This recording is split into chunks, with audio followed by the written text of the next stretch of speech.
coaches leaving, coaches staying. We're all going to cover it in the mid-season review.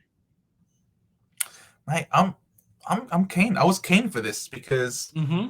I was not one of those people. All of our discussions off air in our private lives talking about North Melbourne. I've always been, as you know, a lot more bullish than many others when it comes to the state of your list. But my word, the youth you got growing there, better than Yeah, that. it's doing well. Just wish the older players were as good as what the young players are because, mate, we got some stinkers. Yeah, well, that's why you're where you are right now, right? And That's very true. you've still And got this this guy's guy been to come injured. back. Yeah. Yeah, Yeah. so it's rare. It's rare to be talking about North Melbourne with upside to come with this guy because he is a gun. Yeah.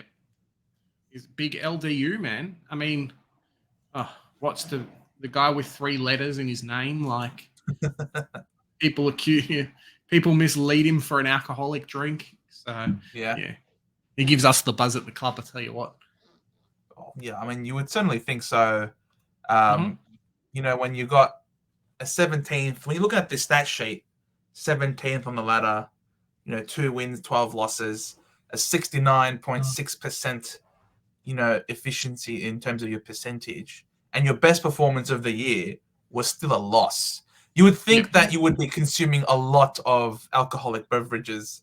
Mate, the umpires, it's all rigged, Joe. The umpires came in, well, like, Sydney's got to make finals. This is the one game we can kind of rig it. North is not supposed to win this game anyway. It's not in the playbook. Somehow they turn up and say, oh, yeah, we've come in. Too many interchanges, guys. Let's go. Oh, we would have won this game. Buddy would have got shoved in his face. Mate, I would have been so happy, Joe. Tell you what. Oh, the carry on. He was going off his head. Yeah, Oh my god! No, pretty funny. you guys totally deserved to win that game. You definitely were the better side on the day, and if not for that ridiculous infringement, you 100% would have won that game. And that's why we've got you here that as the best performance of the year thus far. But as I was saying, I mean, 2 wins, 12 losses. It's hard to imagine a more optimistic feeling though around the 2-win, 12-loss halfway mark. Yeah, it's interesting being a fan and talking to other fans for a team that's second last on the ladder again for like 4 years in a row. There's a weird optimism at the club, Joe. I think it is just a case of, okay, things are actually changing. We've got the young kids coming through, and there's visible talent in the list. Mate, you've seen George Wardlaw's highlights for the last 5 weeks. Sheasel's been getting 30 disposals a game. Like, these kids are pretty good, man. They are really good, 100%. But of course, it's still, they've just all come onto the scene. They've still got to improve. Yeah. They've still got to, gel together, melt together with the list and get some more pre-seasons into them, which is why you're ranked 17th in just about every single metric. Again, though, and with Nick Larkey, mate, 39 goals. He's still in the race for the Coleman at the moment.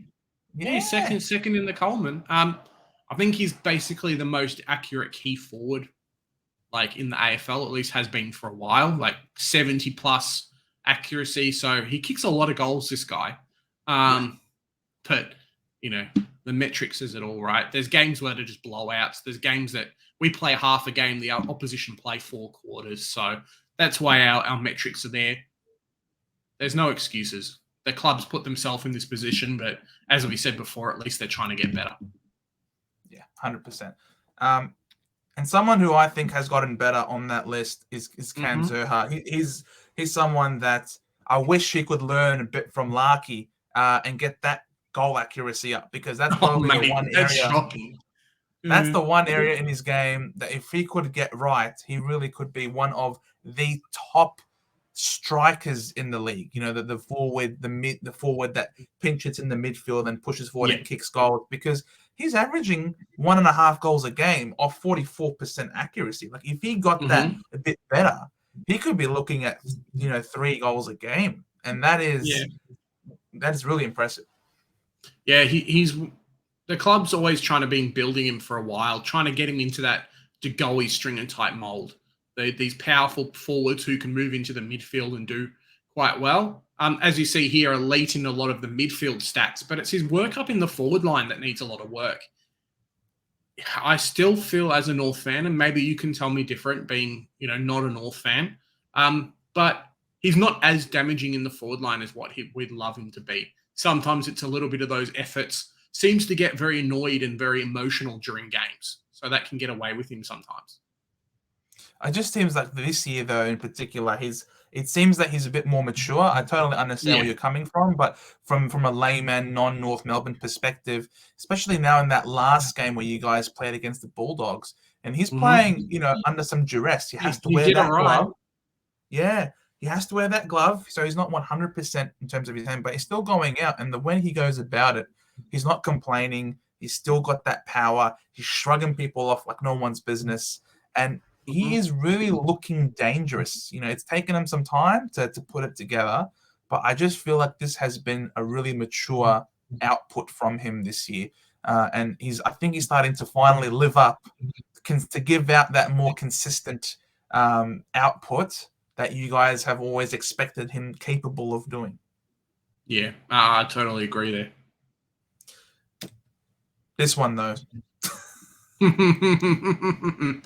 I don't know why we got him across from Hawthorn. I think he must be Clarko's best friend or something. He's owed him some money. He shouted him at the pub once and was like, "I've got you, mate. Every time you get deleted, you look out for me. Send me an email."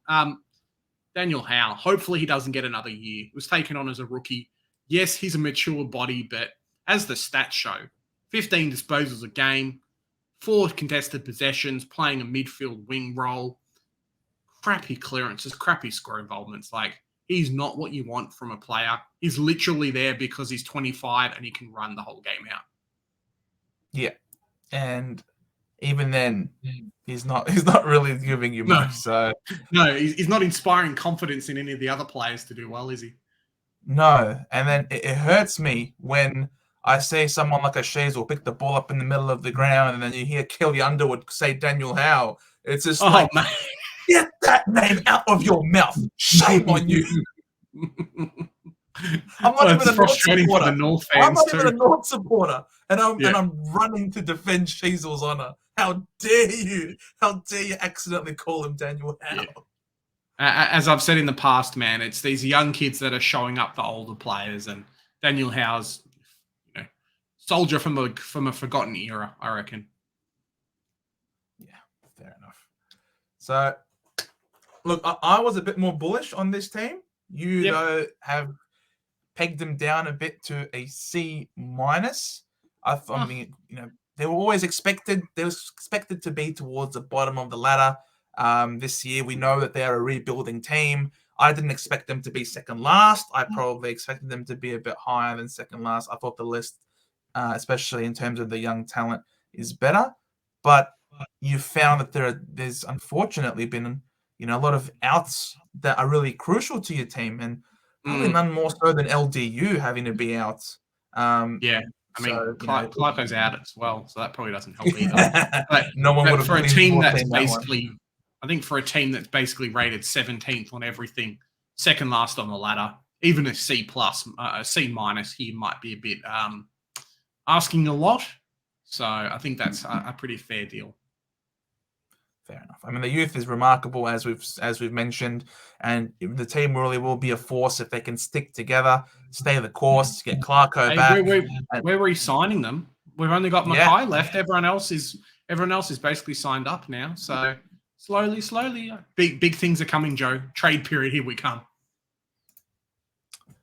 And with that, guys, that brings our discussion, our mid-season review / report card of the North Melbourne Kangaroos to a close. Thank you all so much for watching, and stay tuned for the other reviews still to come. Yeah. Remember, guys, North Melbourne, we're the Kangaroos. Hopefully you can hop and come and watch the next episode, because we're doing all the teams this trade period, all the teams this mid-season. We've done 3 weeks. This is the last week. Stay tuned for everything else. Off we hop.